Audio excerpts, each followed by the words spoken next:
Olá, hoje o Papo Leal recebe Vinícius Baroni. O Vinícius é formado em rádio e TV, é produtor do Shiricast, um podcast sobre filmes, e é um fã incondicional de quadrinhos. E aí, Vini, beleza? Tudo bem com você? Tranquilo? Tudo certo, André. Quanto tempo que a gente não se vê, né, cara? Bastante, né, cara? E, Vini, em primeiro lugar, eu queria agradecer por você ter aceito fazer essa entrevista. E eu queria te perguntar por que você se interessou em dar essa entrevista e por que você escolheu esse tema dos quadrinhos. Na verdade, eu me interessei em dar essa entrevista porque eu gostei do formato que você me falou, né? Quando a gente conversou antes, eu gostei desse formato, do entrevistador escolher um tema. Que talk show faz isso, né? Na verdade, o entrevistador que lidera mais as coisas, né? Que vai tomando conta do assunto, enfim.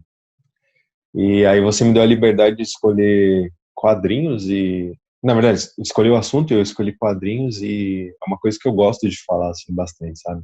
Você é formado em rádio e TV, né? E conta um pouco, assim, como que surgiu a rádio e TV na sua vida. Conta um pouco sobre você.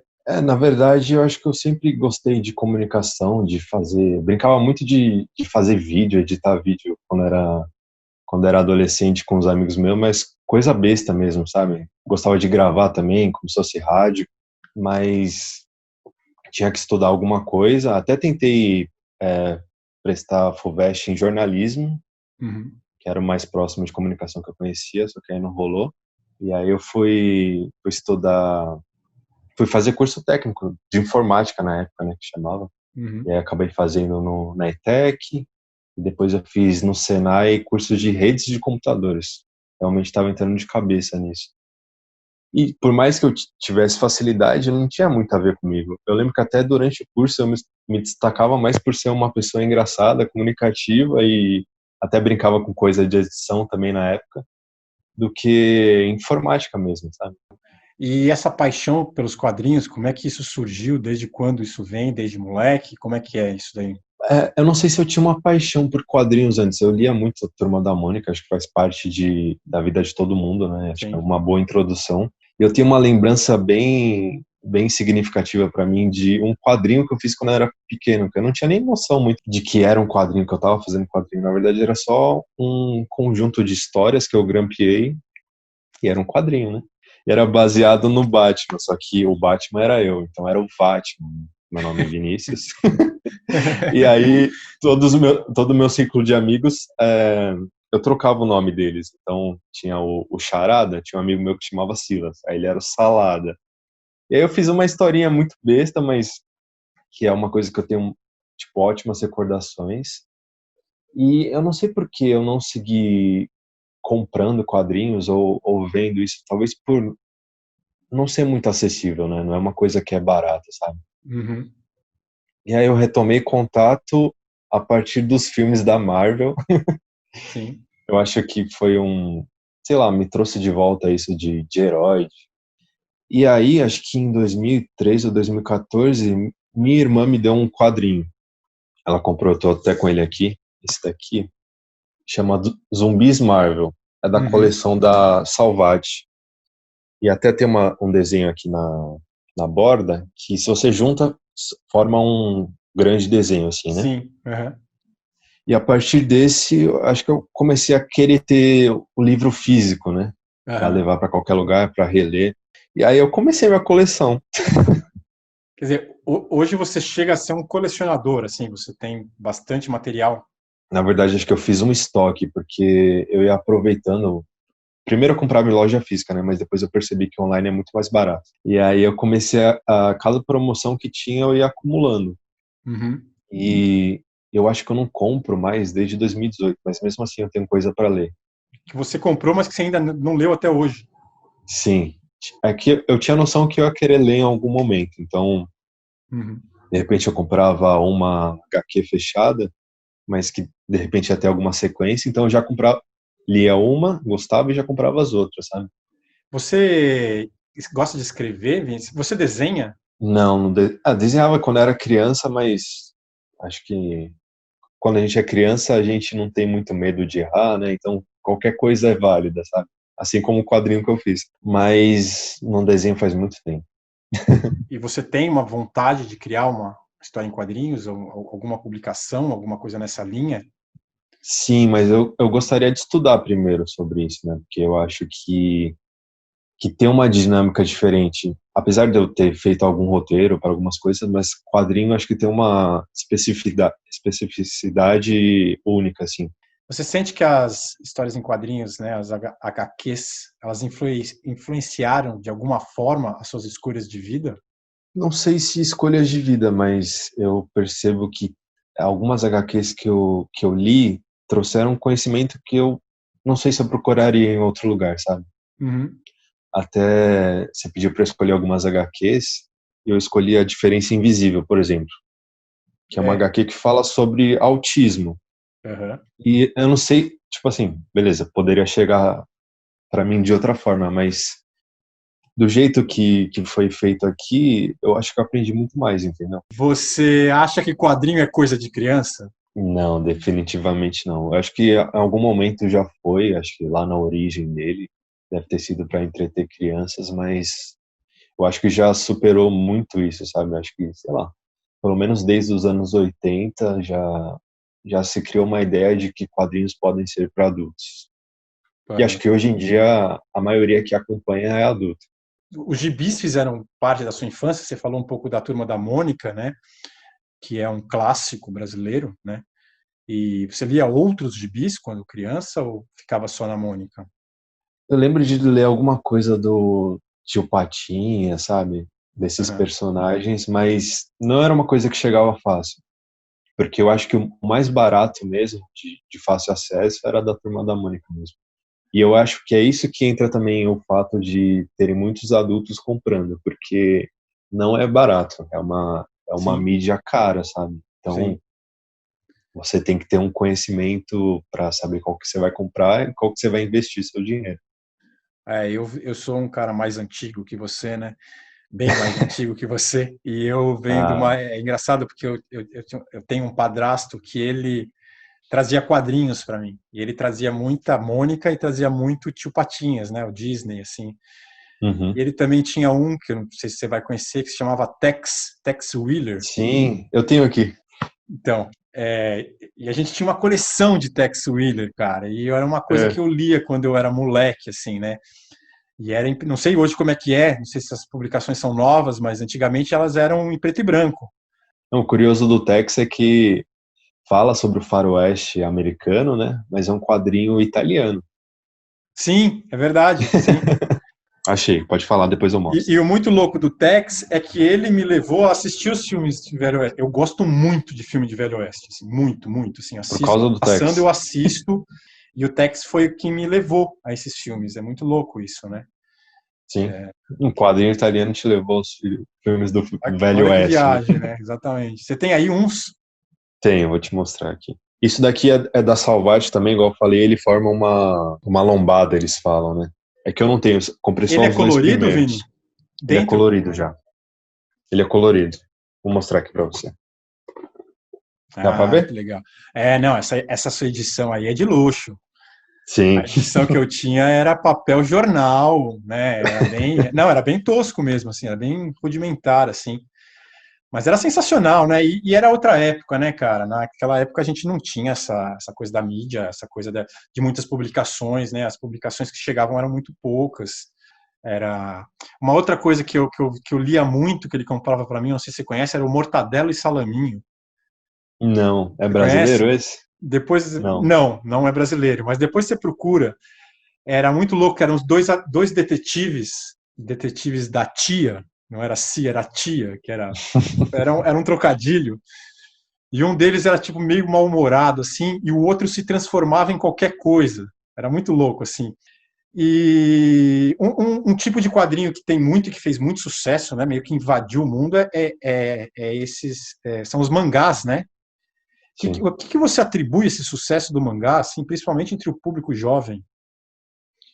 Eu acho que o mangá, o que ele tem de diferente é que ele é dinâmico, mas não é enrolação, sabe? Tem muito quadrinho que você vê que dá uma enrolada. Não sei, talvez seja isso. E também tem, acho que outros temas também, acho que a cultura oriental exerceu muita influência aqui, a partir dos animes, não sei. E aí o mangá, que normalmente vê o mangá primeiro e o anime, a adaptação em animação, né? Uhum.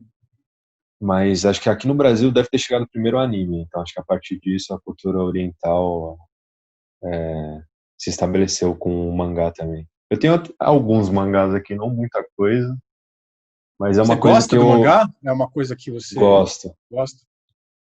Tem um até que posso até te indicar, que é um dos melhores que eu já li, chama Slamdunk. É um Slamdunk. mangá sobre basquete.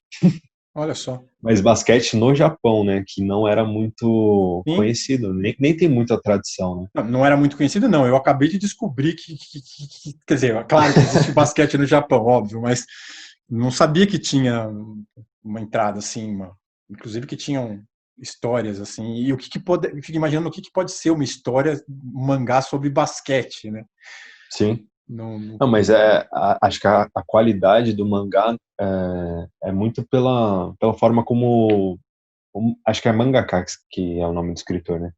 Como ele traz a história, tipo, de forma leve, só que ensinando como, tipo assim, o personagem principal é um cara que entra num time de basquete para impressionar uma garota, mas ele não sabe nada de basquete. uhum. E aí ele é um leigo, né? E a gente vai aprendendo junto com ele. Por exemplo, uma pessoa que não tem conhecimento de basquete pode ir aprendendo a partir desse mangá. Inclusive tem muita influência sobre a popularidade do basquete ter aumentado no Japão. Eles É atribuem mesmo? muito a esse mangá. Diz uma coisa agora, falando um pouco da Comics e da Marvel, existe diferença entre a DC Comics e a Marvel? Ou é aquela eterna discussão do tipo, quem é melhor, Pelé ou Maradona? Eu acho que quem entra nessa discussão, sei lá, me parece uma coisa meio besta, porque eu acho que dá para aproveitar as duas, sabe? É o que eu faço. É. Acho que Marvel tá aqui para mim, a DC tá aqui. Mas acho que a Marvel sempre foi mais leve, mesmo tratando de assuntos do cotidiano, assim. Uhum. Acho que, sei lá, de ser mais mítica, assim, sabe? Tipo Batman, Superman. Aí você lembra da Marvel, você lembra do Homem-Aranha, que é um personagem pobre, sabe?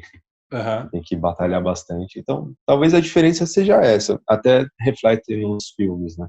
Você vê que os filmes da DC são mais sombrios, assim, sabe? Da Marvel é um pouco mais leve. Talvez Mas seja essa, essa a diferença. mas essa discussão existe, não existe nesse meio, assim? Existe, existe. Existe a turma do Total. Marvel e a turma do DC, assim, não existe? Sim, sim. Acho que DC hoje em dia ficou meio resistência, tipo, Marvel modinha por causa dos filmes, é DC, tipo, É. meio underground. Mas não é. E por que o universo dos super-heróis atrai tanto as pessoas? Cara, eu acho que a gente gosta de se sentir como um herói, né? Acho que a gente se coloca no lugar dos heróis, né? Então talvez seja isso, eu não sei. Mas também eu acho que o que fez muito sucesso dos heróis é como você falou do Faroeste, né? Faroeste em algum momento foi os filmes que mais, o tipo de filme que mais saía. Aham. E agora os de herói, acho que em algum momento vai parar, vai até dar uma cansada nas pessoas, então porque, sei lá, você pensa 20 anos atrás, 15 anos atrás, não era o que mais vendia, né?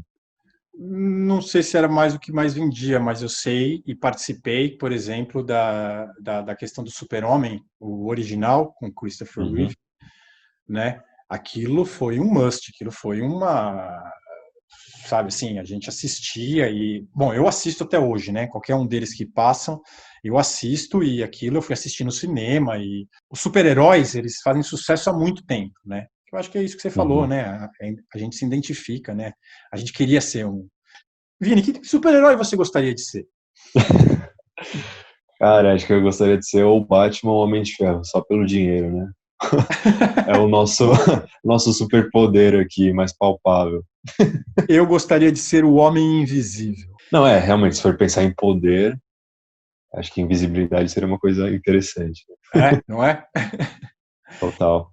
Por que os fãs de HQs gostam tanto de discutir quem venceria? Eu acho que é uma forma de medir o poder do herói, sabe? Então você, sei lá, você tem um herói preferido, por exemplo, o Homem-Aranha. Aí você quer saber se ele vai ganhar do Hulk, que é o preferido do seu amigo. Então acho que é tipo uma coisa de time mesmo, de futebol, sabe? É, E é uma coisa que os escritores sempre incorporam. Por exemplo, tipo, quando um herói vai encontrar outro, nunca é de boa, assim, tipo, vou te ligar e a gente se encontra. Não, é sempre na pancada, para É. depois eles começarem a achar o que eles têm que fazer. Cara, como é que a graphic novel revolucionou a indústria dos quadrinhos? Então, graphic novel, eles dizem que é aquela HQ fechada, sabe? Por Hum, exemplo, deixa eu pegar uma aqui. Ah, esse daqui é uma graphic novel, da tá. Turma da Mônica, O que é uma Astronautas, né? HQ fechada? É uma HQ que não vai ter uma continuação, sabe? Ela Ah, inicia tá. e finaliza nela mesma. Essa É um aqui até tem capítulo uma... único. Isso, essa aqui até tem uma sequência, só que aí é outra graphic novel, entendeu? Porque os quadrinhos, normalmente eles vêm como se fossem capítulos, assim. Então aí você tem que juntar vários para terminar uma história. Eu acho que a Uhum, graphic novel, novel em inglês é romance, né? Então seria como se fosse um livro fechado, sabe? tá. E também a graphic novel foi quando começou a introduzir a parte mais adulta, né? De temas mais adultos. E por que os filmes baseados em HQs revertem em receitas milionárias e fazem tanto sucesso? Então, eu acho que a HQ já é como se fosse um roteiro pronto, né? Então a pessoa tem que adaptar. Então, e muito, acho que há um tempo atrás se adaptava muito de livro, né? Acho que até hoje. Mas acho que livro era a maior fonte de inspiração para os roteiristas, enfim, adaptarem. E eu acho que a HQ seguiu por esse caminho. Acho que é até um roteirinho mais fácil, até, se for ver. Então, eu acho que, porra, tem material pra caramba pra ser adaptado ainda. E é que, assim, eles estão esgotando um pouco dos heróis, mas tem muita coisa além de heróis em história em quadrinhos, né? E dos filmes que você viu, você acha que eles são fidedignos às histórias em quadrinhos? Eu acho que tem até mais liberdade para o roteirista criar. Por exemplo, tem um filme da Marvel que é a Guerra Civil, que é baseado numa HQ, que chama Uhum, Guerra Civil, né? Então tem muita coisa parecida, só que a Marvel no cinema estava limitada a alguns personagens, então eles adaptaram isso, né? Quando tem uma adaptação de um livro, acho que a maioria das pessoas que vão assistir já leram o livro, né? sim, Então, da HQ, eu acho que acaba sendo menos pessoas que entendi. leram o material base, né? Que elas vão primeiro no cinema e depois, de repente, elas têm um interesse em ver a história nos quadrinhos, né? Você me passou uma lista das suas histórias em quadrinhos preferidas, né? Eu queria falar um Uhum. pouco sobre elas, né? Tá Você me bom? passou o Homem-Aranha Azul, né? Eu queria saber por que Sim, essa tá aqui, edição ó. é tão significativa para você. Então, o Homem-Aranha acho que é um dos mais conhecidos por ser, sei lá, o preferido das crianças, dos adolescentes, assim, né? Porque é o que a gente falou, tem um lance de identificação. É um menino que está deslocado na adolescência e do nada ele ganha um poder e pode deixar a sua personalidade florescer quando ele está É, com a roupa do Homem-Aranha, né? E essa HQ, por incrível que pareça, foge um pouco disso, né? Já é uma história um pouco mais adulta, assim. É ele gravando para ele mesmo ouvir depois sobre a Gwen Stacy, que foi a primeira namorada dele, que uhum. morreu. E ele, aqui na história ele já tá com a Mary Jane até. Só que aí bateu, sei lá, uma bad, uma tristeza lembrando dela, e ele começou a gravar, lembrando a trajetória deles. E é uma HQ muito bonita, assim. E até a Mary Jane faz parte disso. Tipo, ela entende que a Gwen fez parte da vida dele e dela também. Então, É, foge um pouco do, tipo, o herói da semana, ele vai ter que mandar o vilão pra cadeia, sabe? Uma coisa sei. mais pessoal do Homem-Aranha. Eu li que o Homem-Aranha é um dos personagens É, mais lucrativos da Marvel, né? totalmente. Não Tanto sabia. que, é, tanto que rola os direitos do Homem-Aranha no cinema são da Sony, né? Hum, Porque teve um problema com a Marvel e eles estavam à beira da falência, aí eles começaram a vender os direitos de heróis para o cinema. E o Homem-Aranha foi tá. um desses. E aí, tipo, a Marvel é louca para comprar de volta, Sim, claro. porque ele rende muito. E o Watchmen? Por que essa minissérie é considerada um marco importante na evolução dos quadrinhos, assim?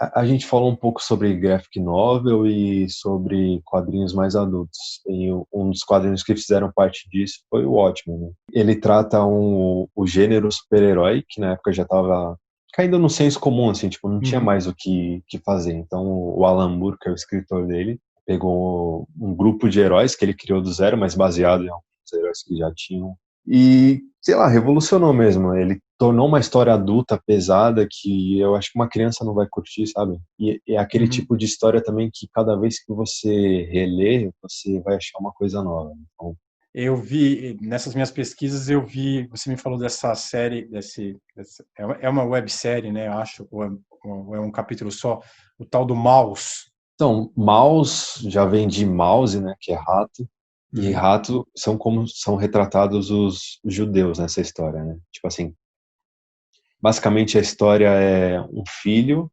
de um judeu que foi preso num campo de concentração e conseguiu escapar. E aí ele perguntando pro pai como é que foi isso, e aí ele vai tipo fazendo HQ a partir disso, entendeu? Das Aham. memórias do pai, Aham. desenterrando essas memórias tristes. E aí o que eu falei na HQ, os judeus são retratados como ratos, os alemães como gatos, né? Aham. Entendeu? Então tem toda Entendi. essa história aí. E tipo assim, é uma HQ que não fala só sobre a Segunda Guerra, acho que fala sobre uma relação de pai e filho. E o que você tem para me falar sobre o velho Logan? Qual é o segredo de sucesso de um anti-herói como o Wolverine? Eu acho que os anti-heróis, em geral, as pessoas gostam porque são mais humanos, né? Tem mais falhas, então... Do que, tipo, beleza, uma coisa que falam muito mal do Superman é porque ele é muito além do que um humano pode chegar, né? Beleza, ele é um extraterrestre, Ele mas... é o Superman, mano. Então, e é um extraterrestre, então a gente não se identifica muito, né? Fica essa relação É. distante. Então acho que o anti-herói faz sucesso por causa disso. E a HQ do velho Logan é incrível, cara. Pra quem gosta de violência, É vale a mesmo? pena. E o Gotham DCPD? Te agrada essas variações derivadas de um mesmo universo, né? Essa Uhum, coisa né? Batman costuma ter muito isso, né? Inclusive agora eu sim. estava assistindo na Netflix a série do Gotham, Uhum, que eu achei muito legal, assim, porque e o Batman tem várias sequências, né, vários filmes, o próprio uma historinha que eu li, uma HQ que eu lia do Batman era o Cavaleiro das Trevas, né, que fez muito sucesso na década de 90. Você curte essas variações sobre o mesmo tema? então, acho que o Batman é o que mais tem essa possibilidade de fazer esses spin-offs, nessas variações. Pra você ver, o universo dele é tão rico que essa HQ fala sobre uma delegacia em Gotham. E, tipo, Uhum. quase nem aparece o Batman, é só sobre como essa cidade que está sob o crime, né, que o Batman tem que combater, mas como ela afeta as pessoas, né, os policiais, as pessoas que estão lá por lá passando, sabe? Eu Aham. acho que esse universo do Batman dá para explorar bastante. Tem outras coisas aqui, tem uma que chama Academia Gotham, que é sobre uma escola de Gotham, e Aham. também o Batman aparece muito pouco, então eu acho que dá para explorar bastante esse universo dele, que é bem rico. E me fala um pouco sobre o Condado de Essex. Essex, aqui Essex. ó, vou até mostrar. Cara, isso daqui. Eu gosto muito desse escritor chamado Jeff Lemire. Ele, inclusive, desenha também. Vou mostrar um pouquinho do desenho dele Aham. aqui. Tem um traço bem. Em preto e branco. Parece. E parece meio feio, né, o desenho dele, mas é bem Aham. interessante. Eu gosto bastante. Mas fala sobre o cotidiano, na verdade. Sobre Uhum. a vida do jeito como ela é e como escolhas podem influenciar a vida das pessoas. A princípio você acha que são três histórias diferentes, mas no final elas se juntam em algum momento. E essa HQ aqui, até aqui na parte de trás fala, foi selecionada como um dos romances canadenses essenciais da década. Então, para você ver a influência, né, Aham. Total. que teve lá. E fala muito sobre a cultura do Canadá, sobre gostar de rock, sobre o frio que é lá, e ao mesmo tempo que fala sobre coisas que qualquer pessoa vai sentir, que é solidão, Uhum. e como as pessoas vão e vêm das nossas vidas sei lá, num piscar de olhos. Vamos falar um pouco sobre o mercado brasileiro de HQs. A gente vê muito, né, assim, Mônica, né? Mônica, e existe esse mercado brasileiro? Tem potencial? Tem outras coisas acontecendo que a gente não fica nem sabendo? Então, eu acho que a maioria dos quadrinhos brasileiros são independentes mesmo, sabe? Por exemplo, você que não conhece tanto, consegue pensar em algum quadrinho brasileiro além da Turma da Mônica? Ah, não, não. Então, exatamente. Eu acho Não. que não, Eu consigo a pensar em cultura. tirinhas, né, na verdade. Aquela Sim. coisa mais antiga das tiras, né? Então, eu acho que até a gente pode até pensar esse lance de tirinhas, até seja mais fácil das pessoas lerem, porque acho que o brasileiro não tem uma cultura de Uhum. leitor, né? Então, Aham. você quer um quadrinho que tenha só 3 quadrinhos, na verdade, né? Que aí você já lê rapidinho e Sim, com um toque do humor brasileiro. sim. Mas então, a gente falou do universo do Batman, que é extenso, né? E dá pra fazer muita coisa. Acho que o da Turma da Mônica não fica muito atrás, não. Você acha que os quadrinhos digitais, eles atrapalham ou eles acrescentam nesse universo todo? Eu acho que eles acrescentam. Assim, quem gosta de ler e até tem um dinheirinho para comprar depois, pode começar, sei lá, ver um quadrinho digital e aí você investir um dinheiro depois no quadrinho físico, né? Acho que Uhum. seria uma solução. Mas aqui no Brasil é difícil, cara. Não, igual eu falei, não tem essa cultura de leitura. Então, o que chega já é um preço meio exorbitante, assim. Aham. Para encerrar, Vini, você acha que a internet é uma ameaça ao futuro das publicações ou elas sempre existirão?